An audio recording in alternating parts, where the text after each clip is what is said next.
वंशाकल्पतरुभ्यश्च कृपा सिन्धुभ्यो पतितानां पावनेभ्यो वैष्णवेभ्यो नमः।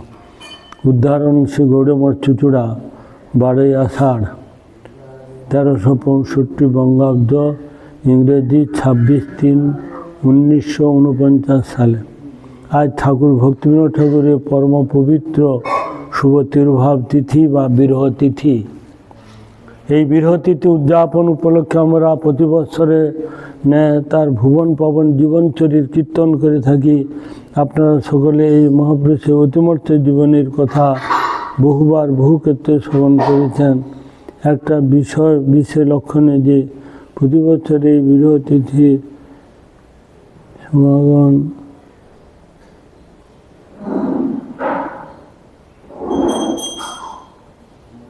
জীবনচরিত কীর্তন করে থাকি। আপনারা সকলে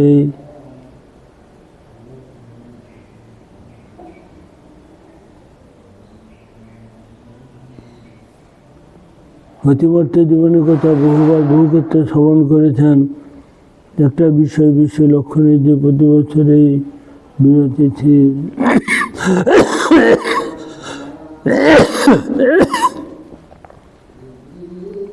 সমাগম হয়ে থাকে।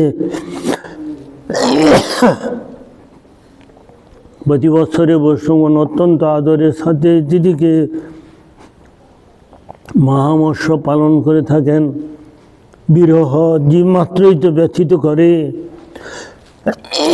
সুতরাং প্রতি বছর ব্যথিত হওয়ার জন্য আয়োজন ও ঘটা কেন? বিরহ মাত্রই তো ব্যথিত করা, প্রতি বছর ব্যথিত হওয়ার জন্য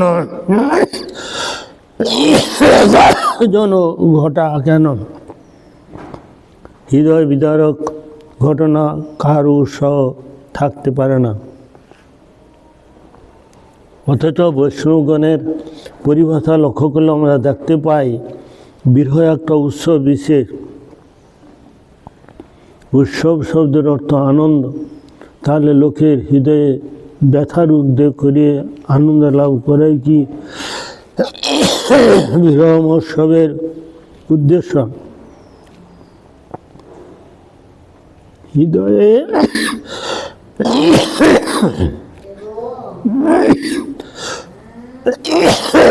একটু জল দিবে, জল দে, গরম জল একটু দে। এই যে তুলসী খেয়েছে, গলায় লেগে গেছে। জল আছে?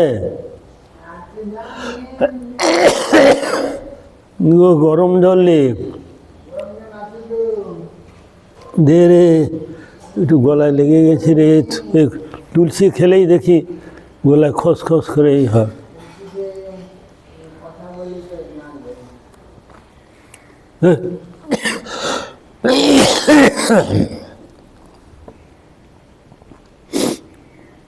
পরিভাষা লক্ষ্যগুলো আমরা দেখতে হবে। বিরহ একটা উৎসব বিশেষ।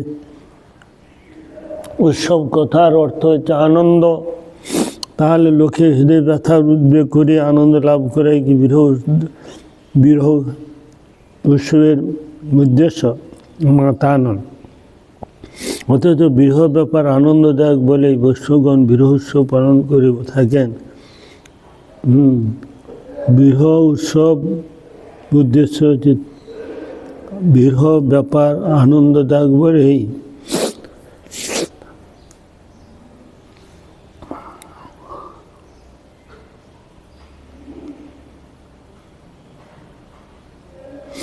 আমরা সকলে অমৃতস্য পুত্রা, অর্থাৎ আনন্দের সন্তান। নিরানন্দ আমাদের স্বরূপ নয়, আমাদের স্বরূপ সচিদানন্দ ঘনা। তাকে উদ্বেগ, নিরানন্দ, দুঃখ, শোক প্রভৃতি ছায়ামাত্র নেন। আমাদের স্বরূপত হচ্ছে সচিদানন্দের কণা, তাতে উদ্বেগ, নিরানন্দ, দুঃখ, শোক প্রভৃতির ছায়ামাত্র নেয়। তথাপি বৈষ্ণব সাহিত্যে বিরহ একটা রস বলেই কীর্তিত হয়েছে। এই বিরহ রসের অন্তরালে যে পূর্ণানন্দ স্বরূপ ভক্তিবৃত্তির উন্মেষ দেখা যায়, সেইটি উৎসব। পার্থিব লোক মানুষকে সংশয়ে আচ্ছন্ন করে ফেলে, কিন্তু বৃহৎ জীবকে সংসার হতে মুক্ত করে ভগবত পাদপদ্মে নিয়ে যায়। শোকাভিভূত ব্যক্তি ক্ষুদ্র, কিন্তু বিরহকাতর ব্যক্তি ব্রাহ্মণোত্তম। শোকাভিভূত ব্যক্তি শূদ্র, কাময়েশ ক্রোধেশ রজগুণ সমদ্ভব। রজগুণ তমগুণে কাম ক্রোধ আছে, তার শূদ্রের লক্ষণ। কিন্তু বিরহ কাতর ব্যক্তি ব্রাহ্মণোত্তম নির্গুণ ভক্ত। সুতরাং শোক ও বিরহে আকাশ পাতাল স্বর্গ নরক পার্থক্য রয়েছে। শোক মানুষকে নিরুৎসাহিত করে, বীর্যহীনা করে ফেলে।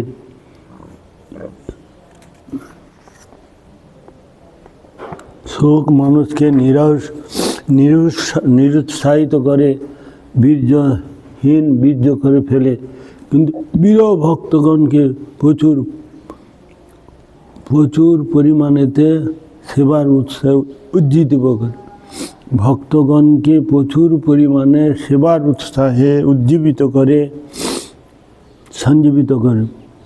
সুতরাং আপনারা শোক ও বিরহ তত্ত্বকে এক মনে করে ভ্রমে পতিত হবেন না। বিরহ শব্দ, আপনারা শোক বিরহ তত্ত্বকে এক মনে করে ভ্রমে পতিত হবেন না। যদিও শাস্ত্রজ্ঞানগণ বিরহ শব্দের পরিবর্তে কোনো স্থলে শোক শব্দ ব্যবহার করেছে, তথাপি এই শোক প্রাকৃত মায়ামোহগ্রস্ত শোকের মতো নয়। তথাপি এই শোক প্রাকৃত মায়ামোহ শব্দের মতো নয়, তা অপ্রাকৃত বিরহ তত্ত্বকে লক্ষ্য করে। বিরহের এতক্ষণ পরে, 1 ঘন্টা পরে কেসে কেসে জীবন শেষ হয়ে গেল। দেখি কতটা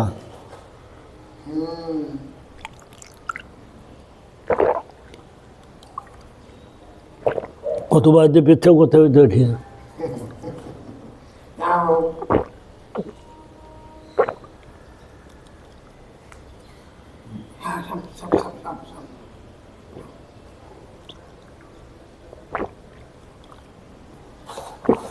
সারাদিন অতটা জল খাই না। গন্ধ নয় রে, বারবার যেতে হবে। না না, গন্ধ কি হবে, সে জল খেলেই তো হবে।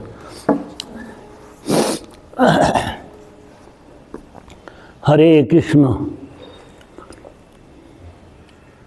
তাহলে শাস্ত্রকারণ বিরহ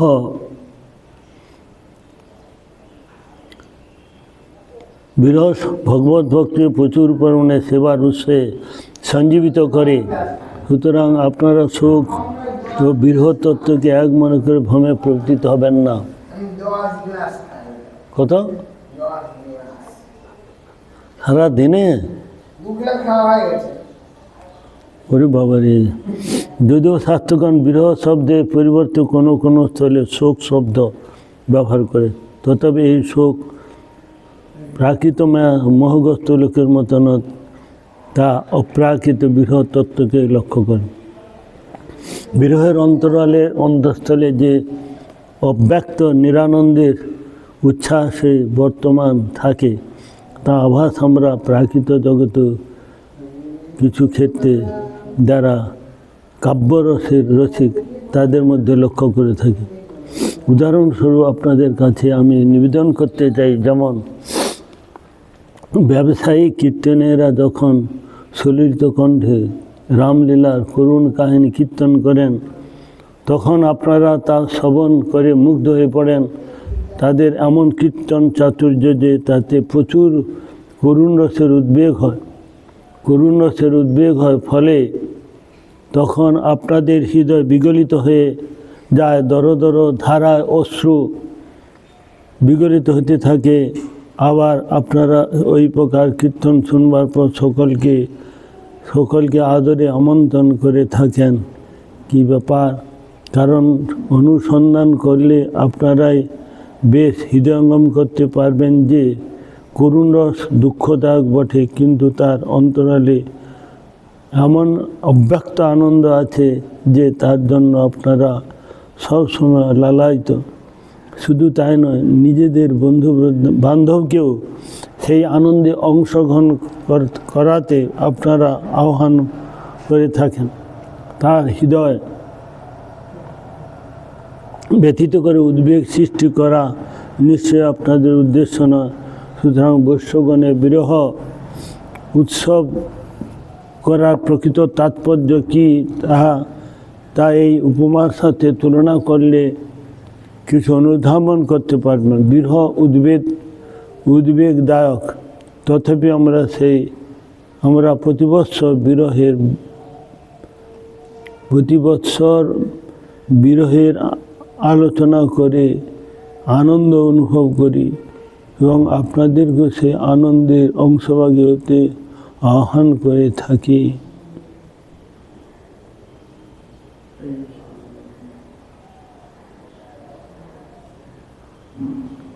বিরহের অপর নাম হচ্ছে বিপ্রলম্ভ।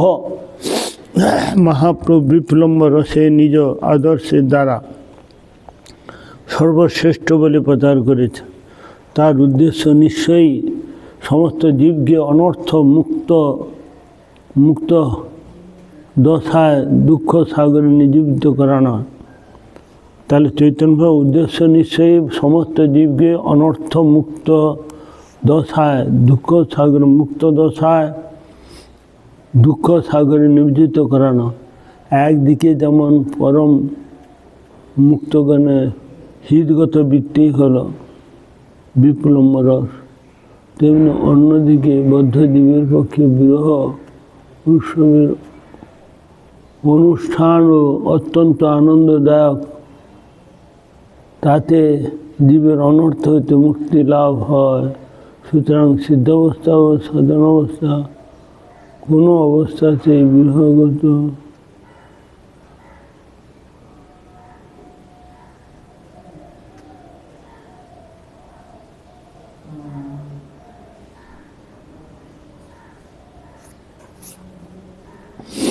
একদিকে যেমন পরম পুরুষের হৃদগত বৃত্তি হল বিপ্লম্ব রস, তেমনি অন্যদিকে বদ্ধজীবের পক্ষে বিরহ উৎসবের অনুষ্ঠান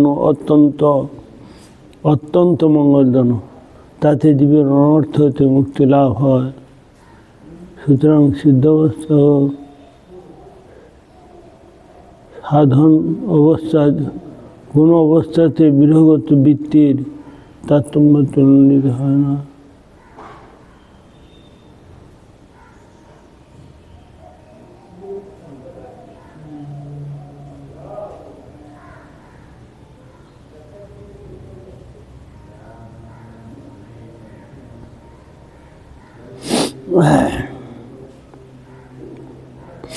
সিদ্ধাবস্থা ও সাধন অবস্থা কোন অবস্থাতে বিরহগত বৃত্তির তারতম্য লক্ষিত হয় না।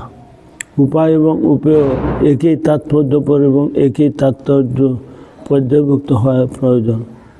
বিরহ বা বিপ্লম্ব ভাবকে মহাপ্রভু এত বহুমানন করতেন। বিরহ ও বিপ্লম্ব ভাবকে মহাপ্রভু এত বহুমানন করতেন কেন, তা আমাদের বিশেষ আলোচনার বিষয়। মুক্ত অবস্থা ও বিপ্লম্বের কথা তা আমাদের বর্তমান আলোচ্য বিষয় হয়। আলোচ্য বিষয়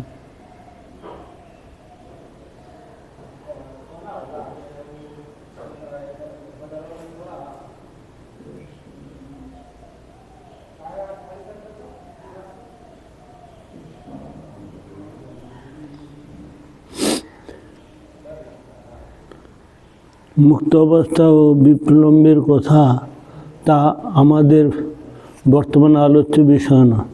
সাধক জীবনে এই বিরহ বিপ্লম্বে আমাদেরকে সর্বাপেক্ষা সহজ ও সরলভাবে অনর্থের হাত হতে নিষ্কৃতি দিতে পারে। বৈশ্যগণের যে বৈরাগ্যতা বিরহ হতে উদ্ভূত হয়ে থাকে, যে বৈরাগ্য আপনাদের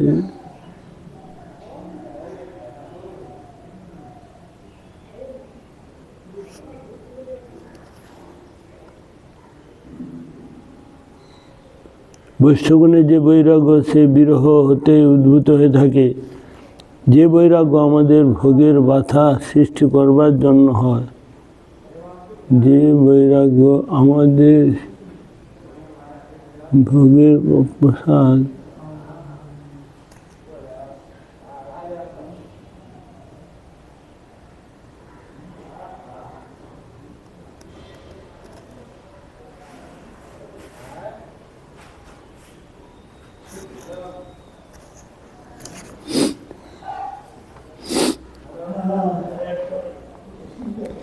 সাধক জীবনে এই বিরহ বিপ্লব আমাদেরকে সর্বাপেক্ষা অধিক সহজ ও সরলভাবে অনর্থের হাত হতে নিষ্কৃতি দিতে পারে। বৈশ্যগণে যে বৈরাগ্য তাহা বিরহ হতে উদ্ভূত হয়ে থাকে। যে বৈরাগ্য আমাদের ভোগের বৃত্তি করবার জন্য নয়, ভোগের মাত্রা বৃদ্ধি করার জন্য নয়, যে বৈরাগ্য বিপ্লব বিরহ নয়, উদরবেগ সম্পন্ন ব্যক্তিকে চরিত্রে দেখা যায়।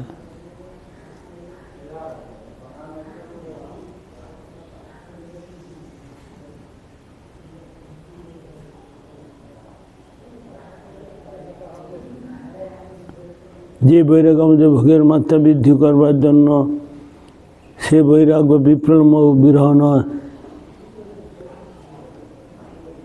উদরবেগ ব্যক্তিদের চরিত্রে দেখা যায়।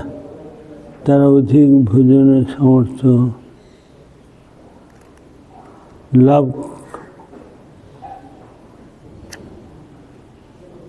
অধিক ভোজনের তাৎপর্য লাভ,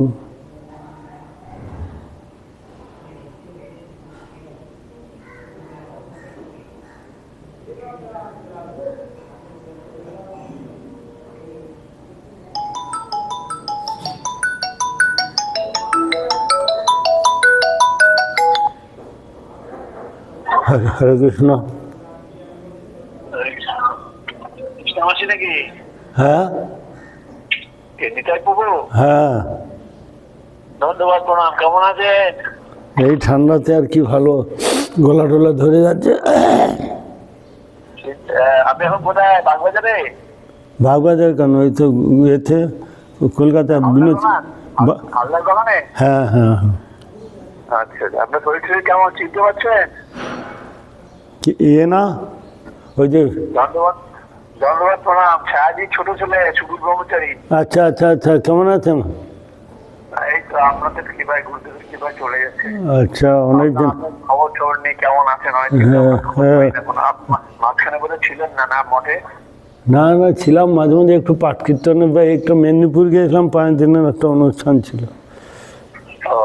পাঠ কীর্তন 5-6 জন মহারাজরা ছিল, আমিও ছিলাম, ব্রহ্মচারীর মধ্যে আমি একা ছিলাম আর কি। আচ্ছা আচ্ছা, আপনার অচ্যুত প্রভু কেমন আছেন? অচ্যুত ভালো আছে, পূজা করছে। আচ্ছা, আমার ধন্যবাদ দিয়েন। আচ্ছা আচ্ছা, এখন তার আসেন না বহুদিন। কমল প্রভু সব ভালো আছে, বাজার গেছে। এই এখন তো বহুদিন আসেনি। এখন আসি না, মানে ওই যে বছরে একবার করে গুরুদেবের আবির্ভাব তিথি, তিরোভাব তিথিতে অন্নকূটে যাই একবার করে, ওই সময় যাওয়া হয়। আর ওই গোবর্ধনে যাই একটু, আর যাওয়া হয় না।